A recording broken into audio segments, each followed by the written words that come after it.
नमस्कार, आप देख रहे हैं टीवी 100 नेशनल और मैं हूं आपके साथ प्रीति भारद्वाज।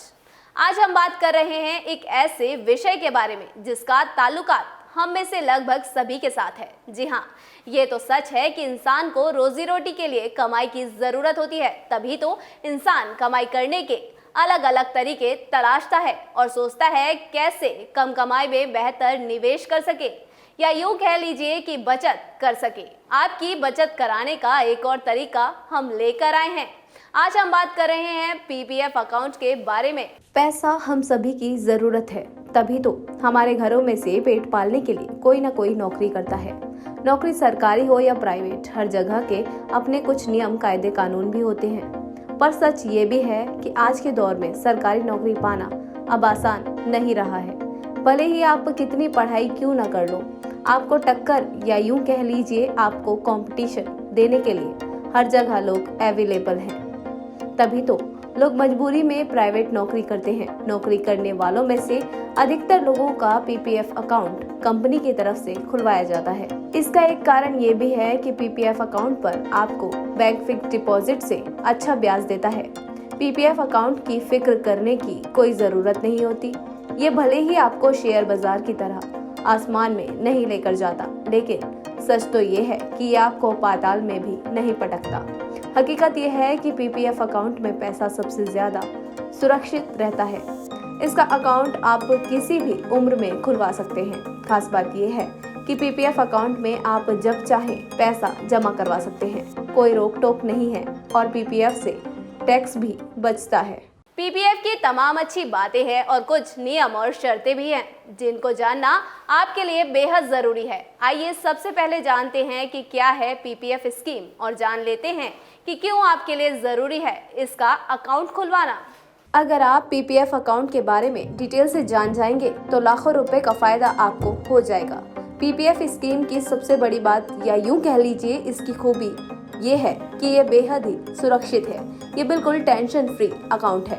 आपने कभी भी अपने आसपास या रिश्तेदार, इनफैक्ट कुलीग्स को भी ये कहते हुए नहीं सुना होगा कि यार पीपीएफ में पैसे देकर फंस गया। सुना तो आपने ये भी नहीं होगा कि पीपीएफ अकाउंट खुलवाकर किसी का नुकसान हुआ हो, क्योंकि ऐसा इसलिए नहीं होता। दरअसल आपका पैसा सीधे सरकार के अकाउंट में जमा होता है। बैंक वाले तो केवल इंटरमीडिएट होते हैं। मान लीजिए अगर बैंक डूब भी जाता है तब भी आपका पैसा सरकार के पास बिल्कुल सेफ होता है।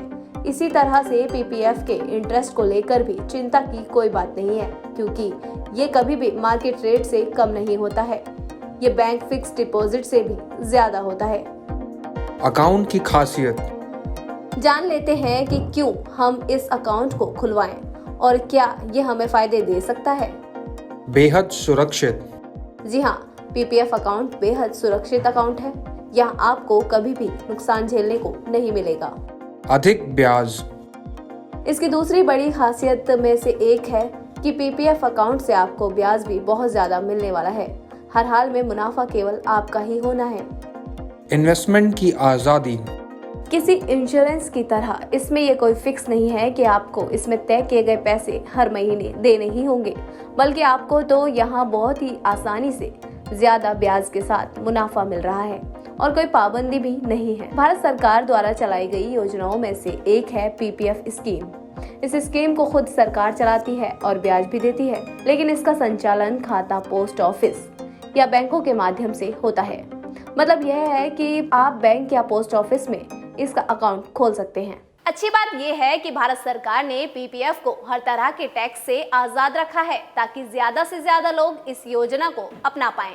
जानते हैं कौन खुलवा सकता है पीपीएफ अकाउंट। पीपीएफ स्कीम लंबी अवधि की बचत के हिसाब से बनाई गई है। किसी नाबालिग का पीपीएफ अकाउंट नेचुरल अभिभावकों यानी माता और पिता या फिर लीगल पेरेंट्स, वो भी इस कंडीशन में जब नेचुरल अभिभावकों की अनुपस्थिति हो, उनका भी पीपीएफ अकाउंट ओपन या संचालित किया जा सकता है। ध्यान देने वाली बात तो ये है कि केवल माता पिता में से एक ही अपने नाबालिग बच्चे का पीपीएफ अकाउंट खुलवा सकते हैं। दोनों की तरफ से ये अकाउंट नहीं खोल सकते हैं।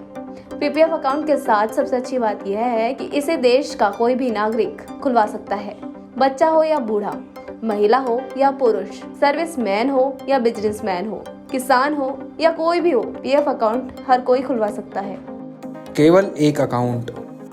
लेकिन यह ध्यान रखें, कोई भी व्यक्ति अपने नाम सिर्फ एक ही पीएफ अकाउंट खुलवा सकता है। पहले से आपके नाम अगर कोई पीएफ अकाउंट है तो फिर ना तो अपने नाम दूसरा अकाउंट आप खोल सकते हैं और ना ही किसी के साथ ज्वाइंट अकाउंट खोल सकते हैं। हालांकि अपने बच्चे के लिए पीपीएफ अकाउंट आप खुलवा सकते हैं। अगर कभी आपके नाम पर कोई दूसरा पीपीएफ अकाउंट खुला मिलता है तो फिर दूसरा अकाउंट तुरंत डीएक्टिवेट हो जाएगा। उस खाते में जमा पैसों पर कोई ब्याज भी नहीं मिलेगा। आइए जानते हैं कि कौन नहीं ले सकता पीपीएफ अकाउंट से होने वाली बचत का लाभ, या यूं कह लीजिए कि कौन नहीं खुलवा सकता पीपीएफ अकाउंट। हर चीज के कुछ नियम, कायदे और शर्तें होती हैं। ठीक इसी तरह पीपीएफ को लेकर भी सरकार द्वारा जो नियम दिए गए हैं उनके मुताबिक कुछ लोग ये अकाउंट भी नहीं खुलवा सकते। एनआरआई और एचयूएफ नहीं खोल सकते खाता। पीपीएफ अकाउंट नहीं खुलवा सकते, लेकिन अगर आपने भारत का नागरिक रहते हुए पीपीएफ अकाउंट खुलवा लिया था तो उस अकाउंट की अवधि को आप 15 साल पूरी होने तक कंटिन्यू रख सकते हैं। इस नियम के मुताबिक एनआरआई को पीपीएफ अकाउंट के 15 साल पूरे होते ही तुरंत पूरा पैसा निकालना चाहिए। लेकिन अगर आप पैसा नहीं निकालेंगे तो आगे की अवधि में सिर्फ सेविंग अकाउंट के हिसाब से ब्याज मिलेगा। हिंदू अविभक्त परिवार के रूप में पीपीएफ अकाउंट अब नहीं खोला जा सकता। 13 मई 2005 से यह सुविधा बंद कर दी गई है। न्यूनतम और अधिकतम जमा सीमा। पीपीएफ अकाउंट में हर साल कम से कम 500 रुपए जमा करना जरूरी होता है, जबकि एक साल के दौरान ज्यादा से ज्यादा 1.5 लाख रुपए जमा किए जा सकते हैं। इस सीमा के अंतर्गत आप चाहे तो एक ही बार में पूरा पैसा जमा कर दें या फिर थोड़ा थोड़ा करके कई हिस्सों में जमा कर सकते हैं। लेकिन कोई भी जमा 50 रुपए से कम नहीं होना चाहिए। इससे ऊपर जितना भी पैसा जमा करना हो वह भी 50 के गुणांक में ही होना चाहिए। क्या पत्नी के खाते में पैसा जमा करके लिमिट पार कर सकते हैं? नहीं, यहाँ ये देखा जाएगा कि पैसे का सोर्स क्या है। अगर बच्चे और पत्नी की अपनी कमाई नहीं है तो उनकी सेविंग्स भी असल में आपकी ही सेविंग है और इसलिए साल भर में 1.5 लाख की ये जो लिमिट है वो सभी खातों में कुल जमा पैसे पर लागू होगी। लेकिन मिनिमम डिपॉजिट की शर्त हर अकाउंट पर अलग अलग लागू होगी। मतलब हर अकाउंट में हर साल कम से कम 500 रुपए जमा करने ही होंगे। न्यूनतम रकम नहीं जमा कर पाए तो पेनल्टी। अगर किसी साल आप अपने पीपीएफ अकाउंट में न्यूनतम 500 रुपए नहीं जमा कर पाते हैं तो आपका पीपीएफ खाता निष्क्रिय हो जाता है। इसे दोबारा एक्टिव करने के लिए आपको प्रत्येक छूटे हुए वर्ष के कम से कम 500 रुपए जमा कराने होंगे। इसके अलावा हर एक साल की देरी के लिए 50 रुपए की पेनल्टी अलग से जमा करनी होगी। ऐसा कर लेने पर खाता इनएक्टिव होने के बावजूद आपकी जमा रकम पर ब्याज मिलता रहेगा, उस पर कोई फर्क नहीं पड़ेगा। पीपीएफ में कितने बार पैसा जमा कर सकते हैं? कुछ साल पहले तक पीपीएफ अकाउंट के संबंध में यह प्रतिबंध लागू था कि आप एक साल में 12 से ज्यादा बार पैसे जमा नहीं कर सकते थे। इसी तरह किसी एक महीने में 2 से ज्यादा बार भी पैसे जमा नहीं कर सकते थे। 2019 में सरकार ने इस नियम में छूट दे दी है। अब आप चाहें तो पीपीएफ अकाउंट में कितनी बार भी पैसा जमा कर सकते हैं। बस हर बार पैसा जमा करने पर आपको 50 के गुणांक में पैसे जमा करने होंगे। अकाउंट की मैच्योरिटी अवधि क्या होती है? पीपीएफ अकाउंट में पैसा 15 साल तक जमा करना होता है। 15 साल पूरे होने के बाद ब्याज के साथ पैसा वापस मिल जाता है। इस 15 साल की अवधि के दौरान आपको हर साल पैसे जमा करने होते हैं। हाँ, मैच्योरिटी के बाद भी आपके सामने खाते की अवधि बढ़ाने का विकल्प होता है, यानी कि 15 साल पूरे होते ही आपके सामने पैसा निकालने की मजबूरी नहीं होती, तो आप अपने खाते को अगले 5 साल के लिए फिर से बढ़ा सकते हैं। खाता विस्तार के दौरान भी आपको पहले की तरह ब्याज मिलता रहेगा। खाते में 5 साल का लॉक इन भी होगा, लेकिन ये नए पैसे जमा करने पर ही लागू होगा। पहले से जमा पैसों को आप निकाल भी सकते हैं, बिना पैसे जमा किए भी आप इसका विस्तार कर सकते हैं। आपके मन में सवाल आ रहा होगा कि आप चाहें तो बिना कोई नई रकम जमा किए भी पीपीएफ को आगे बढ़ाते रह सकते हैं, लेकिन सेक्शन 80C के तहत टैक्स डिडक्शन का फायदा तभी मिलेगा जबकि आप अपने खाते में जमा की शर्त के साथ विस्तार करते हैं। खाते की अवधि 5 साल की बढ़ाने की सुविधा आपको तभी मिल सकती है जबकि मैच्योरिटी पूरी होने के बाद 1 साल के अंदर फॉर्म भरा जा सके। इसके बाद जितनी भी बार आप अवधि बढ़वाना चाहेंगे, हर बार आपको एक फॉर्म जमा करना होगा। पीपीएफ की ब्याज दर और गणना को लेकर भी लोगों के मन में बहुत सारे सवाल होते हैं, तो जान लेते हैं इन सवालों के जवाब। पीपीएफ अकाउंट पर फिलहाल 7.1% की ब्याज लागू है। वैसे सरकार हर 3 महीने बाद पीपीएफ अकाउंट सहित सभी स्मॉल सेविंग स्कीम्स की ब्याज दर की समीक्षा करती है और नई ब्याज दर की घोषणा करती है। पीपीएफ जमा पर ब्याज की गणना वित्त वर्ष के अंत में होता है, यानी हर साल 31 मार्च को ब्याज की गणना करके उसे आपके बैलेंस में जोड़ा जाता है। हालांकि ब्याज की गणना मासिक आधार पर भी होती है। ब्याज की गणना में यह देखा जाता है कि किसी महीने की 5 तारीख से लेकर उस महीने की आखिरी तारीख के बीच आपके खाते में न्यूनतम कितना पैसा जमा था, उसी न्यूनतम रकम पर ब्याज की गणना की जाती है। इसलिए ग्राहकों को हर महीने 5 तारीख के पहले पैसे जमा करने की सलाह दी जाती है, क्योंकि अगर आप किसी महीने में 5 तारीख तक पैसा जमा कर देंगे, उस जमा पर ब्याज उसी महीने मिल जाएगा। लेकिन अगर 5 तारीख के बाद पैसा जमा करते हैं तो उस महीने की नई जमा पर ब्याज अगले महीने में जोड़ा जाएगा। स्कीम में टैक्स छूट। पीपीएफ आपकी सोशल सिक्योरिटी से जुड़ी स्कीम है और सरकार इस योजना पर कई तरह के टैक्स बेनिफिट देती है। पूरी जमा पर टैक्स छूट। सेक्शन 80C के तहत आप हर साल जितनी भी रकम पीपीएफ अकाउंट में जमा कराते हैं, उतनी रकम आपकी टैक्सेबल इनकम से घटा दी जाती है। इसी तरह से पीपीएफ आपको टैक्स डिडक्शन का फायदा देता है। इस प्रकार हर साल आप अधिकतम 1.5 लाख रुपए तक जमा कर सकते हैं। ब्याज पर भी कोई टैक्स नहीं। पीपीएफ खाते में जमा रकम पर आप हर साल ब्याज पाते हैं, लेकिन इस ब्याज को आपकी सालाना टैक्सेबल इनकम में नहीं जोड़ा जाता है, यानी पीपीएफ पर मिलने वाला ब्याज टैक्स फ्री होता है। मैच्योरिटी रकम भी टैक्स फ्री। पीपीएफ खाता मैच्योर होने पर जब भी आप पैसा निकालते हैं, वो भी पूरी तरह से टैक्स फ्री होता है। बिना देर किए आपको बता देते हैं कि आप कहां खुलवा सकते हैं पीपीएफ अकाउंट। पीपीएफ अकाउंट खोलने के लिए किसी भी विकल्प का चुनाव आप कर सकते हैं। देश का सबसे बड़ा सरकारी बैंक एसबीआई भी पीपीएफ अकाउंट की सुविधा देता है। अन्य सरकारी बैंक और प्रमुख प्राइवेट बैंक्स भी पीपीएफ अकाउंट खोलने की सुविधा देते हैं। पोस्ट ऑफिस की शाखाओं में भी पीपीएफ अकाउंट खोलने की सुविधा मिलती है। पीपीएफ अकाउंट खोलने के लिए जरूरी डॉक्यूमेंट्स।